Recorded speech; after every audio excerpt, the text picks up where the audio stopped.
Good morning, everybody. Thank you, everybody, for coming to the second in the series of Comparative Judaism. Today, our guest is Rabbi Michael Shefrin.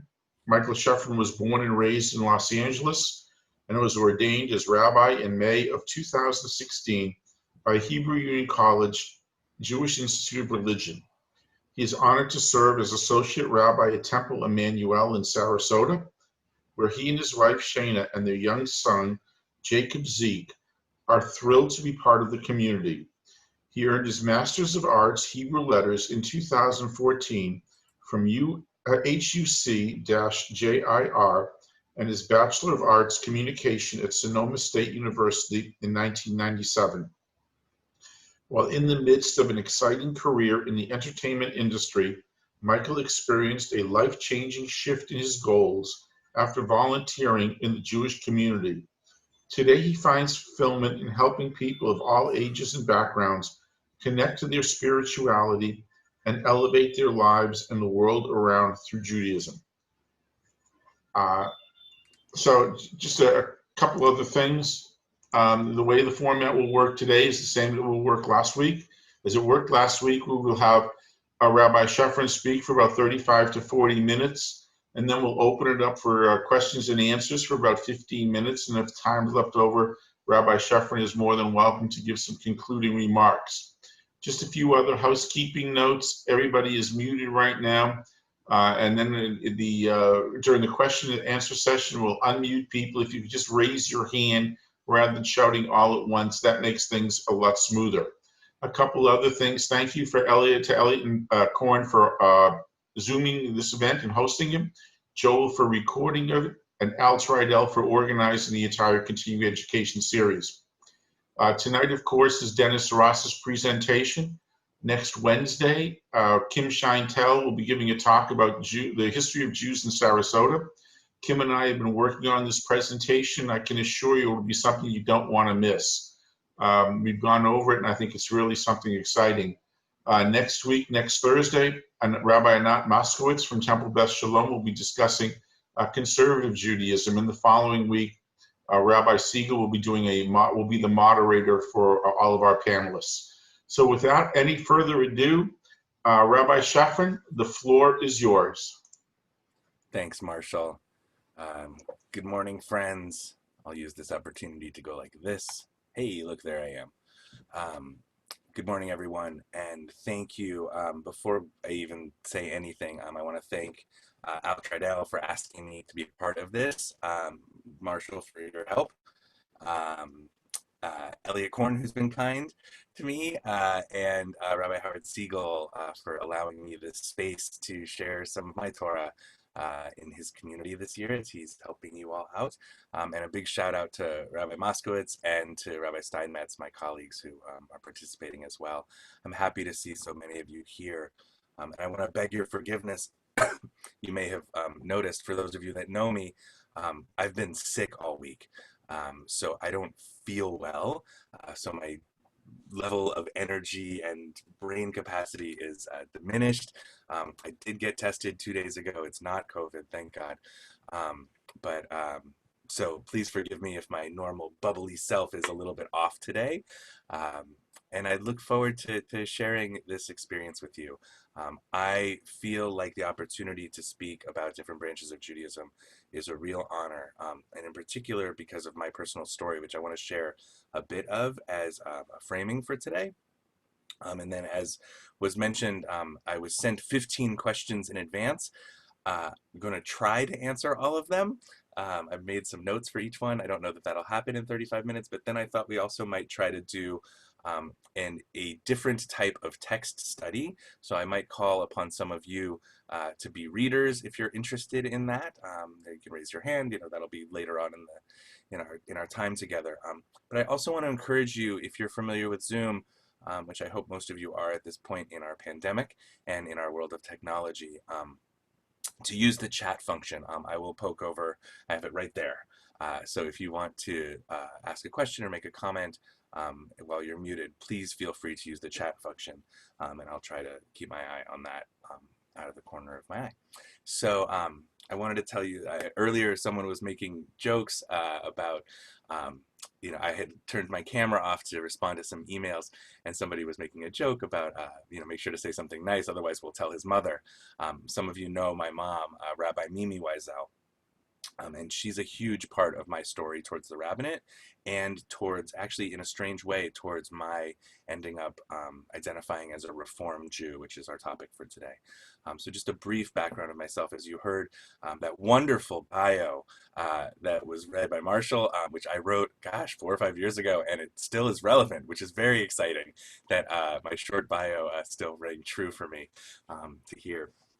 I grew up in Los Angeles, and my whole family grew up within about a mile of my bubby. And everybody in my family was, what many would call modern Orthodox Jews, but not necessarily the modern Orthodox like we hear today, but sort of very traditional Orthodox Jews in Los Angeles. Some of my cousins, my first cousins, wore black hats. Some of my cousins were active in Chabad. But we all lived within a mile of my bubby. And every Shabbos, every holiday, we gathered around my bubby's table. We gathered at each other's tables. We all went to different shuls, but there was a very traditional community there, and traditional family. My mom, later in life, found a home in conservative Judaism, and that's really where I grew up. I grew up in what was called the Library Minyan at Temple Beth in Los Angeles, which was filled with professors and rabbis and Jewish professionals, and it was a lay-led minyan, and so I saw this very dynamic type of Judaism growing up. And honestly, it wasn't like super connective for me, as this is the story with most, post bar mitzvah teens and college. I wasn't super invested in it, but I had this foundation of Jewish life growing up, at a traditional Shabbos table and in a conservative shul where I was bar mitzvahed and had a good, training of Camp Ramah and Los Angeles Hebrew High School, for religious school and all that good stuff. And I found my way back to Judaism later in life. And simultaneously, around not long before, my mom had, as many of you know, Rabbi Mimi Wiesel, who a lot of you have had experience to meet, a lovely woman. She had found her way to the rabbinate and became a conservative rabbi. I was ordained at JTS. And for my family, that was a very complicated moment. So by the time I ended up finding a second career as a rabbi as well, I saw the shift and change in her life of spirit and service and love of God and tradition. The road had been paved in my family, and when I came to my family and said I'm going to become a rabbi and I'm going to go to HUC as a Reform rabbi, they all went, oh, okay. They had sort of experienced it already and gone through. And so in many ways, I look at my mom as this incredible trailblazer in what she, paved not just within our family, but just in the vision of what I saw of what Judaism could bring to someone's life. And in short, what happened for me was I had this blending of Orthodoxy and conservative Judaism, and then I had dabbled in renewal and even read some Reconstructionist stuff, and I found these non-traditional communities. And what ended up happening for me was that Reform, the ideologies, the theologies, and the practice in Reform gave me the space and the room to practice a Judaism that made the most sense to me, that gave me the most room to explore, to make mistakes, to find a place that made the most sense for me. And in many ways, when I'm asked to do something like this, speak about comparative Judaism or sit on a panel, I often feel like I'm the worst possible person you could ask to be a representative of Reform Judaism. Because I do a bunch of things that many Reform Jews don't, even though Reform Judaism gives me the room and space to explore and do those and practice those things. For instance, one of my favorite examples, for many of you that know Rabbi Brenner Glickman, my co-clergy, our senior rabbi at Temple Emanu-el, Rabbi Glickman does not wear a kippah, and he wears a very skinny talit. I, on the other hand, wear a kippah and a big talit, and I also wear tzitzit. The majority of Reform Jews do not wear tzitzit, let alone a kippah and a big talit. But there's a space and that is held for that in Reform Judaism. I didn't grow up in the movement. I didn't really get exposed to it until later in life. So I feel like when people ask about sort of the history and the classic Reform movement, it wasn't my experience until I was in my late 30s before I even started reading or exploring it. and it makes the most sense to me. So in many ways, I feel like I'm the worst example and also probably the best example, in all humility, to represent Reform Judaism, because it is such a broad, there's such a dynamic possibility of what Judaism could look like. So with that said, I'm going to go back to gallery view just because I want to see some of your faces. Al, I like your mask. Oh, Meredith Ernst here. Hi, Meredith. Look at all these lovely faces. Good morning, everybody. Oh, this is so nice. So with that said, as an introduction, I wanted you to sort of know a little bit about how I got to Reform Judaism. I just feel like it's relevant for the conversation. So I'm going to start with question number one. The question that was given to me was, why is your denomination called Reform, and a brief history of how the movement started? I imagine this will be my longest answer to the questions that were posed. So Reform Judaism actually began around the time of the French Revolution, when European Jews were being recognized as citizens of their countries and starting to what we would say is assimilation, but really they were just having their way in society in a way that they hadn't before. Ghettos were sort of being expanded, people were finding their way out into the world, and there was a freedom, there was a sense of enlightenment and modernity, and human rights were being gained in a way that hadn't before. And ordinary people, ordinary Jews, were sort of coming out of the little shtetls and starting to dress like and have jobs, and become part of modern society at the time in a way that was new, and that influenced, I think, with the access to education and the roles of Jews in institutions and politics. It shifted. It went from sort of being in quieter spaces to more public and more loud. And many Jews decided that their religion needed to be reformed. It wasn't necessarily about holding on to what I often say is like my grandfather's Judaism, but rather they wanted their own branch of Judaism that felt more new, more modern. Similar to, I think, the ancient rabbis, right? Having to adapt based on circumstances at the time, but with a different level of modernity, enlightenment, and freedom that were associated with it. So Jews were blending in, and then in the 1800s, Leopold Zunz proposed an idea that Jews should study not only their history and learn of the great achievements of the past, but also to make it so that at the moment when Jews were sort of drifting away, that there should be ways to make religious services more understood, and bring in that sense of modernity, incorporating local music, incorporating local language, things that really traditionalists at the time, right, that's a good word for it, traditionalists were opposed to. If we think about, the idea of bringing in a new tune or a new instrument or a new piece of liturgy, somebody is going to feel uncomfortable with it and somebody's going to be inspired by it. But that wasn't always the case, because for so long there was mostly just, this is how we do Judaism. Enter a man named Rabbi Abraham Geiger. He suggested that observance, that the way that we practice Judaism, not only needs to be changed, but it needs to be changed to appeal to the modern person.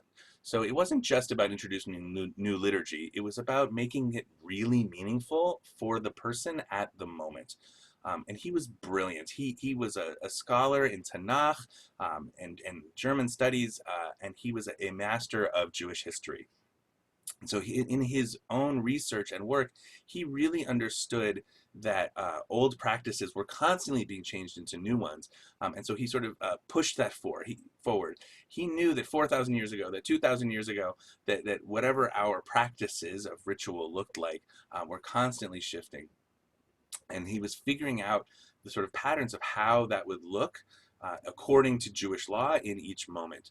And he concluded that his conclusion was that we need to make Judaism attractive for all Jews, not just the super knowledgeable, not just the super practicing, but even those who were just sort of, the amcha, right? The random Jew, the Jew who might not come to services, who might not keep a kosher home, that sort of all Jews that had a connection. And that sense of reform was really the ideal. In the early 1800s, this became institutionalized and more fundamental, and you started to see things pop up in Jewish communities in Hamburg and Berlin, especially, where things that we see now in Reform Judaism were really being expressed before it was completely formalized. I'm going to give you three examples that I think make the most obvious shift. Mixed seating, right? Sitting as families with men and women together. That was brand new. Single day observance of festivals. This notion of 2-day festivals, that is a rabbinic idea, shifting back to the Torah idea of 1-day festival. That was a big shift, as well as the use of a cantor or choir. That was a new, it wasn't such a, well,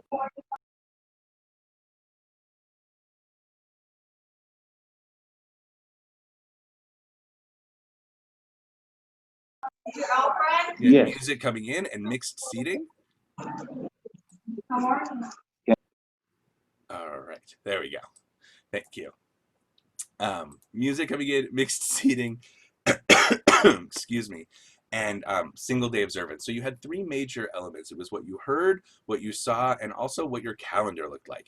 Those are a big shift of reforming the basic understanding of how one was living a Jewish life. Of course, there was also in this sort of burgeoning movement people that rejected some of these practices, and there was a big pushback towards not only the new practices that were happening, but also, pushback on the old one. So I'm going to give you some examples of some things that happened in early Reform identity that were controversial, and some are still mainstays, and some are no longer. In early Reform practice in the 1800s, circumcision was taken out of the basic canon. It was seen as barbaric and not useful in any way, and that the covenant could still be enacted even without it. Hebrew language was taken out. There are many examples of early Reform, whether it's in America or in Germany, throughout the world, where the local language took precedence so much so that you would hear almost no Hebrew being used in services, in liturgy, and in prayer. The idea being that God hears prayers in any language, and that Lashon Kodesh, the idea of Hebrew, was just not as important as it was due to local culture and local practices.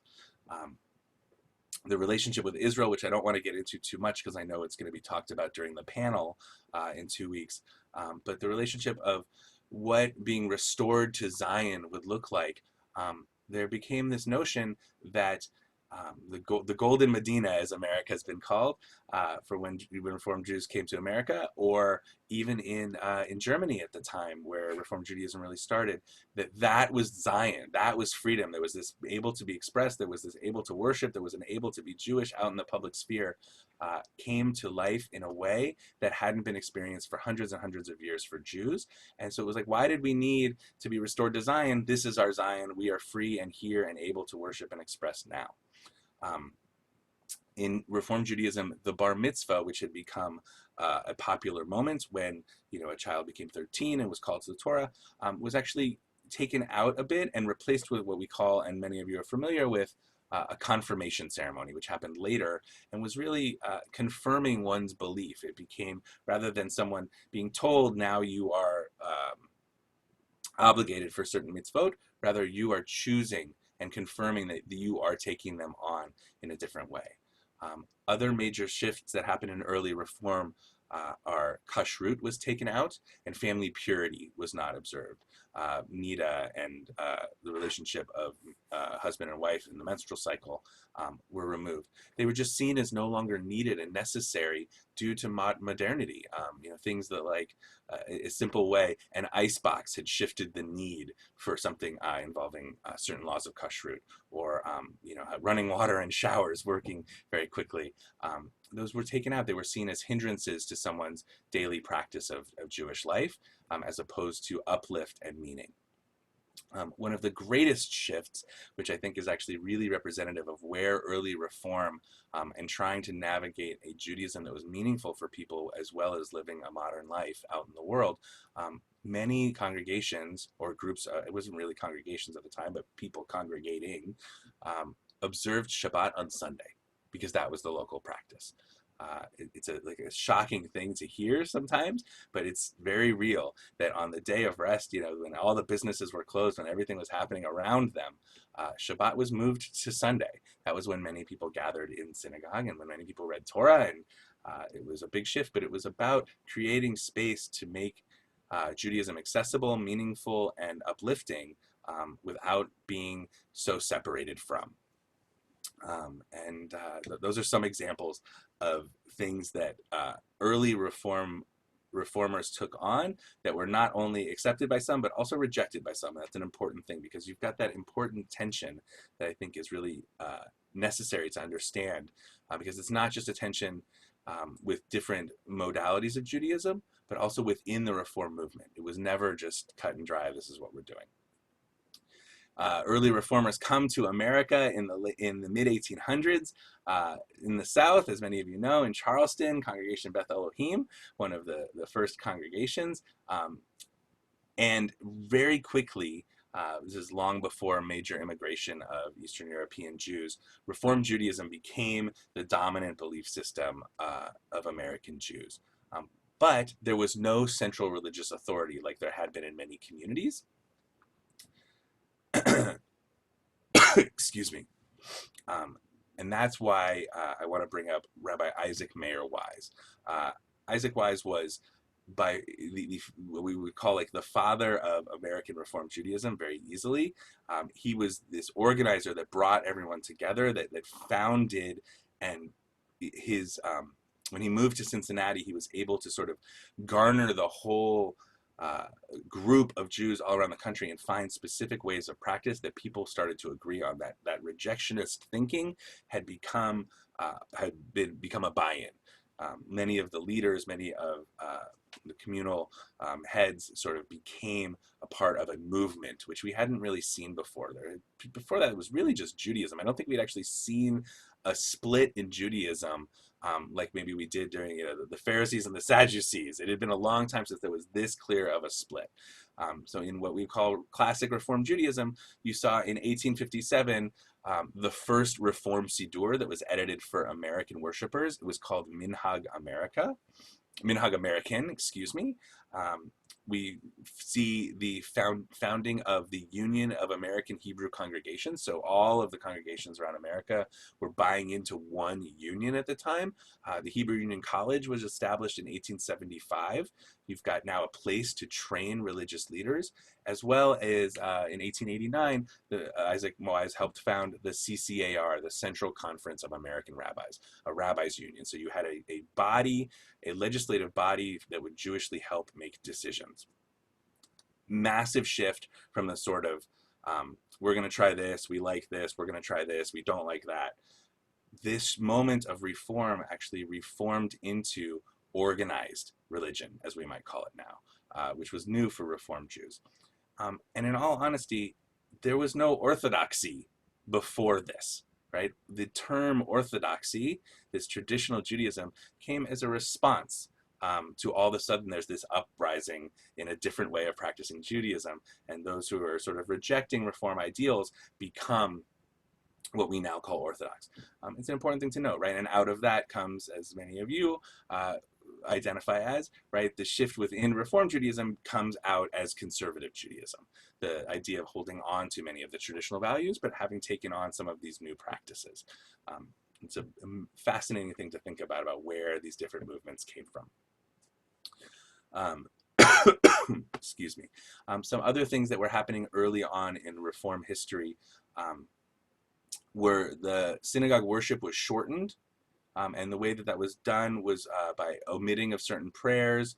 The idea being that if we're only going to come together and we're not going to make every aspect of Judaism our entire daily life, we want to get the most bang for our buck in the certain amount of time that we can. So rather than saying the 5 different Kaddishes during a service, we say 2, typically, and you don't have davening starting and worship starting, 12 minutes after sundown or 15 minutes before sundown. You have it at 7:15 every Friday night.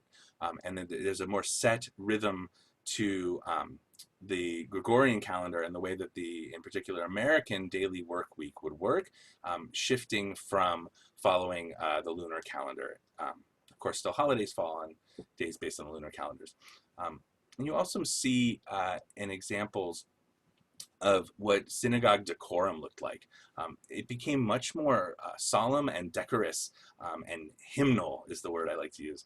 It felt like high church. Why? Because that was the influence in not only here in America, but also in Germany. There was a lot of influence based on certain practices. So much of early Reform, what we call classic Reform now, looks a lot like Protestant practice here in the United States, because that's what their exposure was. Again, this sense of sort of rejection of traditionalism and exploring what was uplifting and meaningful. You might have somebody in their town who went with their neighbor to church just to experience it, not seeking a religious experience, but being really moved by the music, being really moved by the organ, being really moved by the art on the walls, which is a fascinating thing. And I actually want to show you a picture at this time. Where is my folder? Here we go. In Cincinnati, on Plum Street, at Isaac Mayer Wise's synagogue called Wise Synagogue. I'd like to share with you, here we go, this photo, just so you can see the height of, this is a shul in Cincinnati, if you've ever been. It's a beautiful place. I encourage you to check it out. It's awe-inspiring. But you can see, I'll zoom in a little bit. The tiny little, right here, a tiny little aron in this massive, what feels like a church. But if you look up here, of course, we have the Ten Commandments, and you'll see there's throughout iconography that we relate to in our lives, right? Here we have menorahs that look similar to our menorahs, American flag and an Israeli flag, things that we are familiar with. But the art and just the sense of awe that one would find walking into this feels generally high church. It doesn't feel sort of humble in the way that we might, walking into a little shul around the corner in your neighborhood. It's quite a different thing. So Plum Street Synagogue is beautiful. It's one of the classic sort of Reform, places of glory. It's really an amazing thing. I'm going to quickly read the chats while I'm off my screen. Reform Judaism, European centered. Yes. Correct. Excellent. Yes, disoriented by walking into a Reform synagogue. We'll talk about that in just a minute. Thank you, Joel. Trends and then the movement shifting one way or another. Yes, I will speak to that. Absolutely. Thank you for those comments. All right, so to sort of conclude the section about the history of Reform Judaism, there was a big reevaluation that took place in 1885 through now. When everything became organized and you had all of these sort of centralized organizations, there was what's called the Pittsburgh Platform, which came out in 1885, which in many ways dismissed rabbinic laws like regulating diet or priestly purity and dress, right? Yarmulkes, talit, things like that. They were seen as an obstruction, really, to modernity. And what was most important, the big takeaway from the Pittsburgh Platform, is that the accepting and application of Jewish law, it was understood to mean that we could elevate and sanctify our lives, and adapt to modern civilization. And that's a really important phrase. Things that were removed from Jewish practice, just seen as not relevant anymore, if they didn't elevate and sanctify our lives. So the question of kavanah and keva, the question of intention versus rote practice, became right at the forefront throughout Reform Jewish ideals, right from the start of when it was formalized. And that has maintained true to this day. Most of my colleagues, and if there's not some sense of elevation and some sense of sanctity that comes from a practice, it's just not done.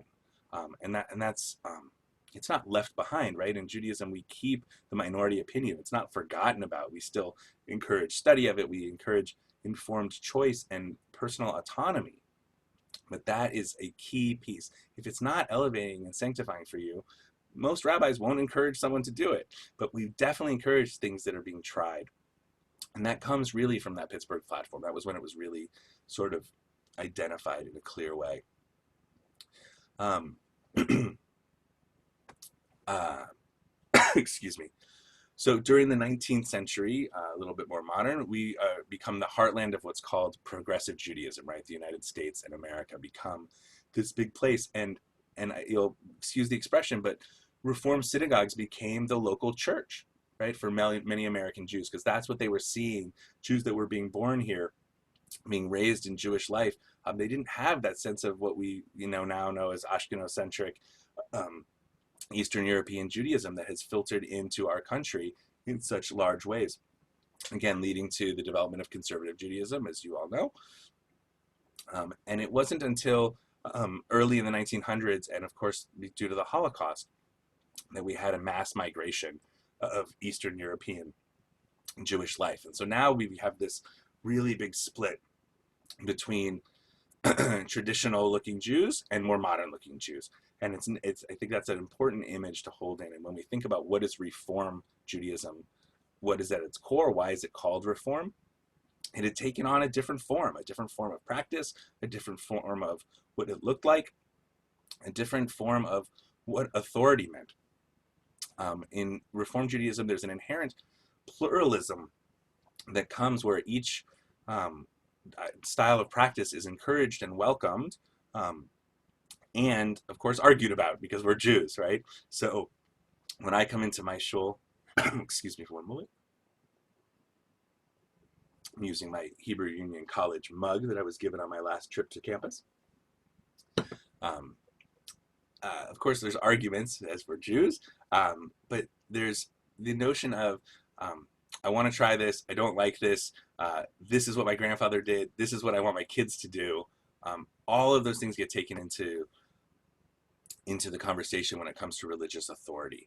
And it's necessary to consider what will be rejected, what will be set into place, and how to do that in a big tent Judaism style, right? We hear this term a lot.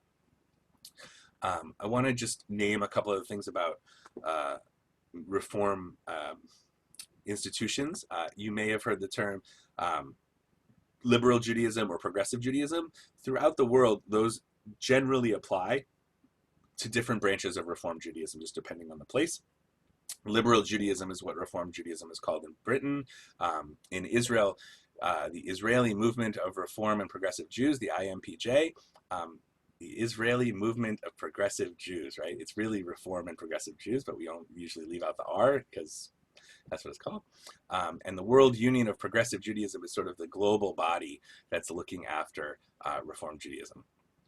So I hope that you've got sort of a grasp of the long but short trajectory, the short but long way of getting to through the history of Reform Judaism and why it's called Reform. I mean, it's literally a reformation of some rabbinic law, of application of biblical ideals, how things look in form and practice. So I'm going to move on to question number 2. I'm going to try to burn through the other questions really, really fast so that we can get to conversation and maybe a little text study. How is your denomination observed, practiced, or understood differently in Israel? Very simply, it looks more like traditional Judaism than it does here. Why? Because Hebrew's used, right? We're in Israel. The majority of congregations that are Reform in Israel, they're using Hebrew, and they're influenced by the daily life in Israel. And so there's just more traditional practice involved. One of the main differences in Israel versus here is that there is a Beit Din, a religious court that's involved in conversion and offers guidance in other ritual matters. That organization is codified in a way different than here. Here, I can call on my colleagues, we form a Beit Din, we can convert someone. There, it's much more organized in that sense. Obviously, I reach out to rabbis that are part of unions in my desire to support the institution of the rabbinate. That's a big thing.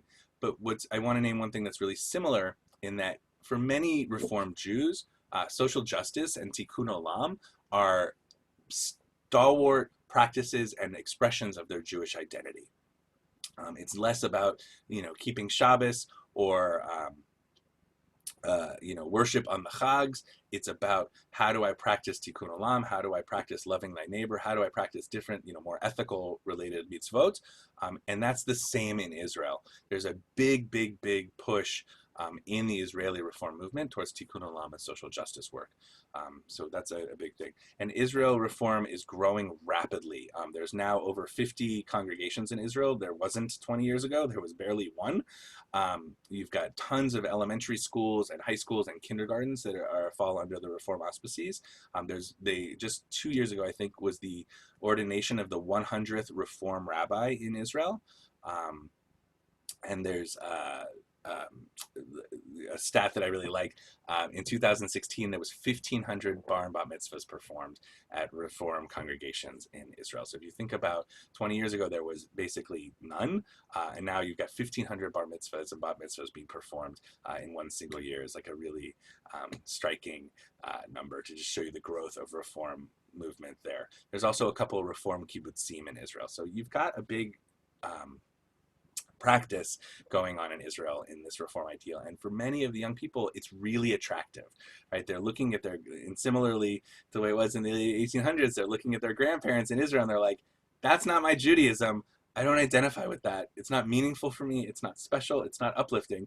But then they go to this very progressive space where things are egalitarian, men and women are sitting together, and people are welcomed in, and there's an interfaith couple, and it's like a whole new, exciting, burgeoning space where they can find their identity, their relationship with God, their relationship with tradition, and they're welcomed as opposed to having that sense of rejection that often happens when practices look so different from something traditional.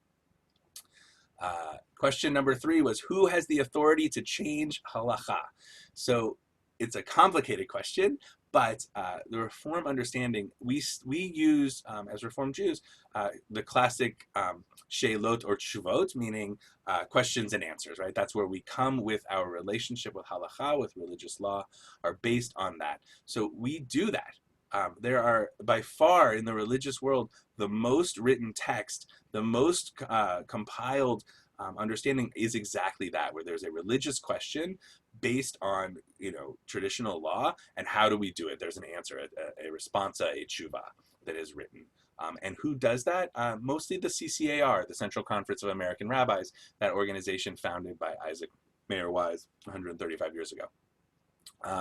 The CCAR, which I'm a member of, and it's the amount of religious thought that comes out of there, religious dictum is striking. So if you're ever interested, the CCR's website actually has responsa listed. You just click and read stuff from 100 years ago up until last week on pretty much any subject. There's hundreds and hundreds and hundreds and hundreds of applications of religious law there. 4. Where does Torah come from and or explain revelation in your movement? This is a big question. So I can't really speak for the entire movement because there's so many differing opinions. So I'll share with you sort of one of my great understandings. In the book of Exodus, Moses asks God to reveal God's full glory. Right? We know the scene. He says, show me your glory. And God says, I'm going to make my goodness pass before you and proclaim the name of God before you. I will be gracious to you. I will show mercy upon you. And God says, you won't see my face, for humans shall not see me and live. So what does that mean for me? It means that there's an inability for us to fully understand revelation, that God only shows us some or most of God, that we can't actually fully understand it, and that it's different for each person. Right? That was what was shown to Moses, but each of us, that there's no group of people or there's no individual that actually gets the same experience. That's the way I read it. That there's always space for more, there's always room for another. So whether you look at Torah from Sinai as metaphoric or as literal, they both make sense to me. I think that experience could happen for each person. And I think many Reformed Jews understand it that way. Me personally, I like the notion of process theology. That's what makes the most sense to me. For those of you who might be familiar, Brad Artson, brilliant theologian, Rabbi Artson writes beautifully about process theology. But the question of where does Torah come from, I think, is relevant. So this idea of Torah min hashamayim, the Torah comes from the heavens, or Torah lemoshe mi Sinai, that the Torah of the Moses of law that came from Sinai, that the transmission of law from from God through Moses to us, that there's human interaction, is actually an important understanding and model for what most Reform Jews, most Reform rabbis, most Reform congregations understand, which is that for Torah, um, excuse me, the Torah is in essentially divine in inspiration and human in creation.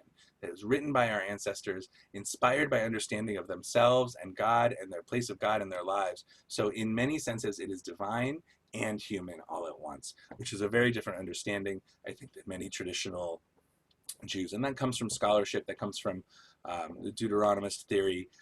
That's a whole other conversation for a long time, but it's a brief thing. And if that tickles your fancy, we could talk about that more in a different session on a different day.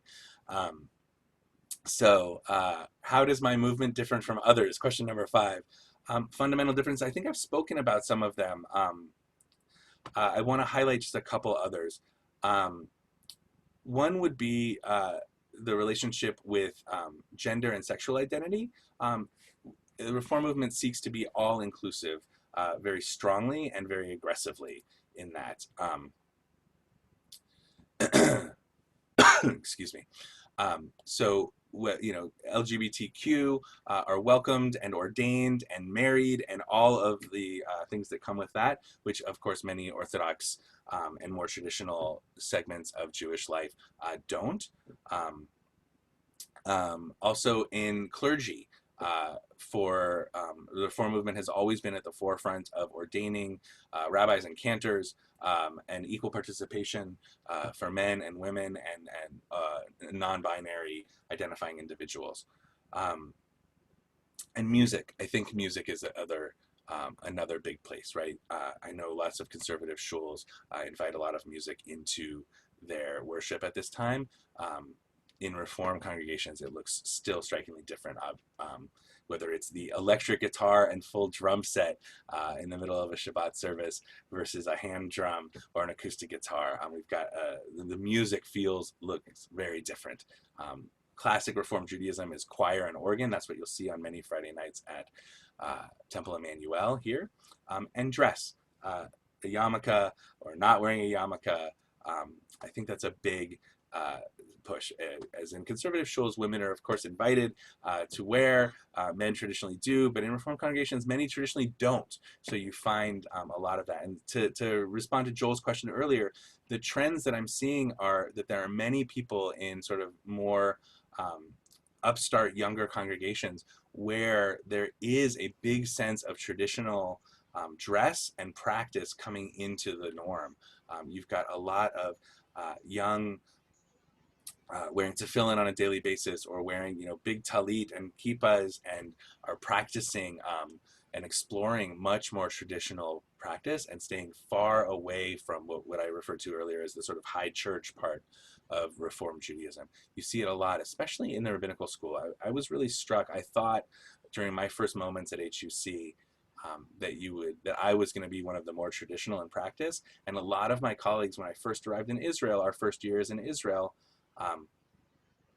a lot of my colleagues were sort of taken aback by some of my practices, and by the end of the year had taken a lot of them on. Not my practices, but Jewish practices.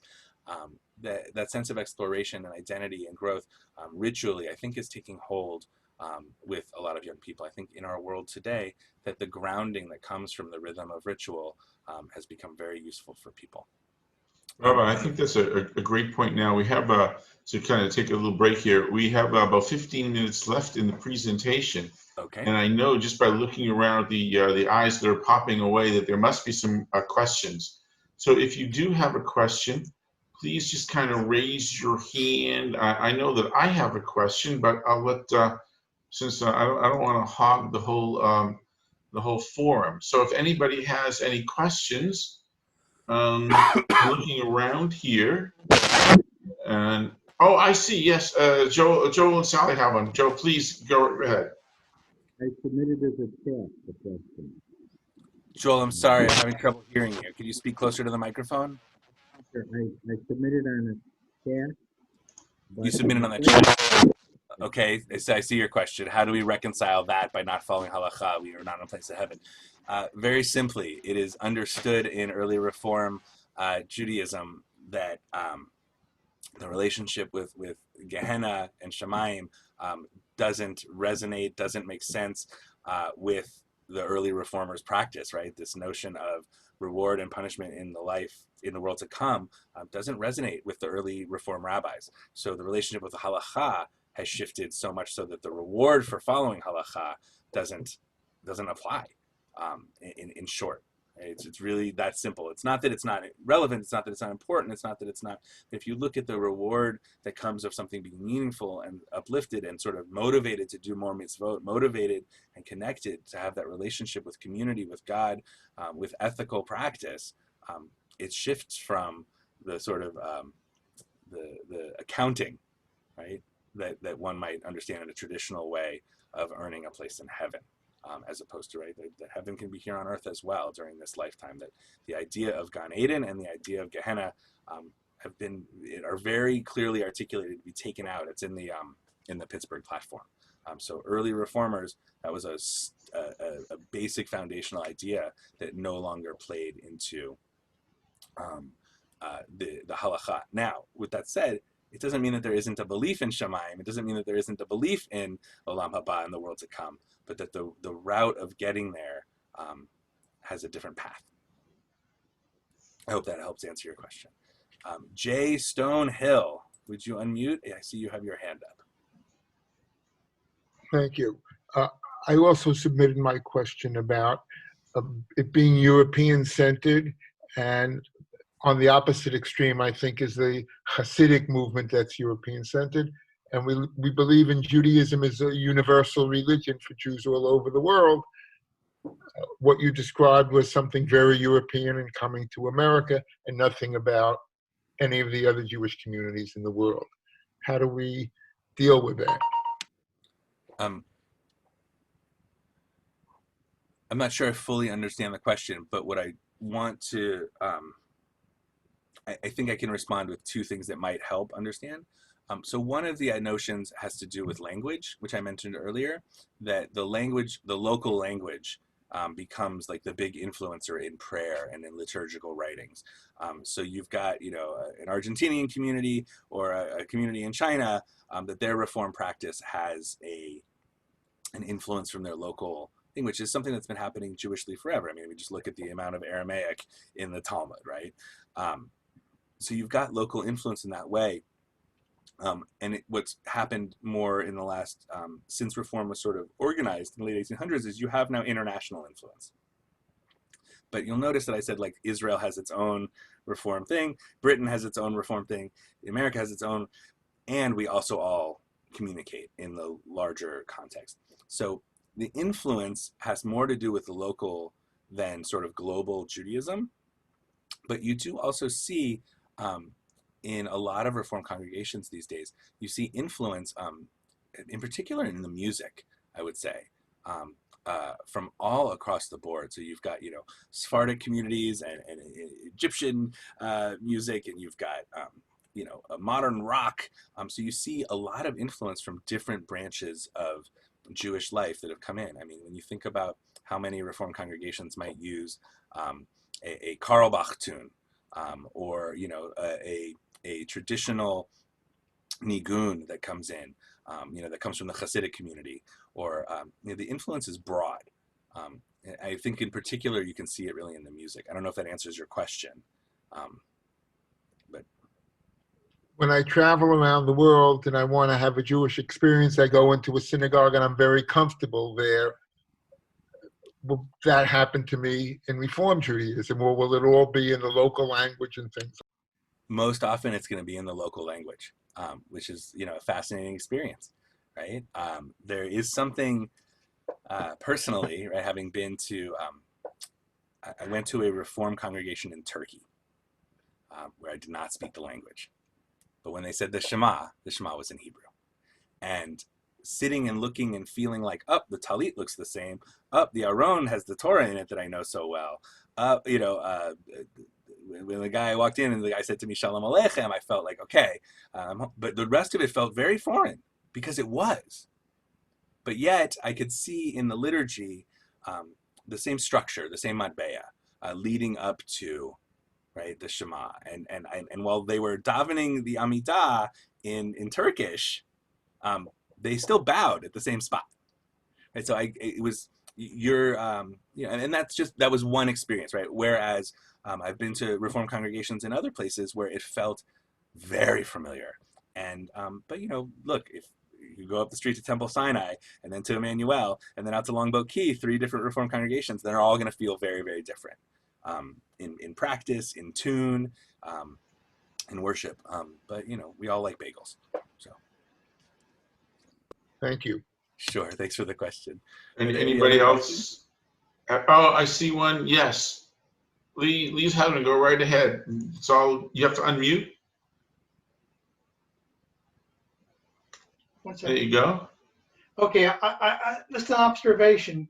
The one piece of music that's come into the conservative movement from the Reform is the Debbie Friedman Mishabeach. And the interesting thing is that's our only prayer that mixes Hebrew and English into one prayer. And that's just a remark that Reform has influenced us in the conservative movement in that particular piece of Debbie Friedman music. I would push back on that statement because you also use Debbie Friedman's Havdalah. um, yeah, it's an interesting thing, right? The prayer of Mishaberach has, I think it's a great example of sort of, well, I'll say the influence of Reform Judaism, right? Think about the person who's not necessarily very observant, who doesn't come to shul regularly, who's maybe got someone in their life who they feel all of a sudden they're called to come to a place to pray. And they come, and that sense of being welcomed in by their local language when they may know no Hebrew is so powerful. And Debbie's tune is beautiful. It's really like this amazing, comforting, uplifting thing. I think there's actually more than just that, but that might be the one that you're familiar with, because I think the influence of musicians and Jewish song leaders and songwriters is crossing many boundaries, whether it's conservative and reform and renewal and reconstructionist and humanist, and some of the musical expression in our liturgy is really there. But Debbie is this larger than life figure in Jewish music. It's great. Thanks for bringing that up. Adria, I see that you have your hand up. Please unmute and fire away.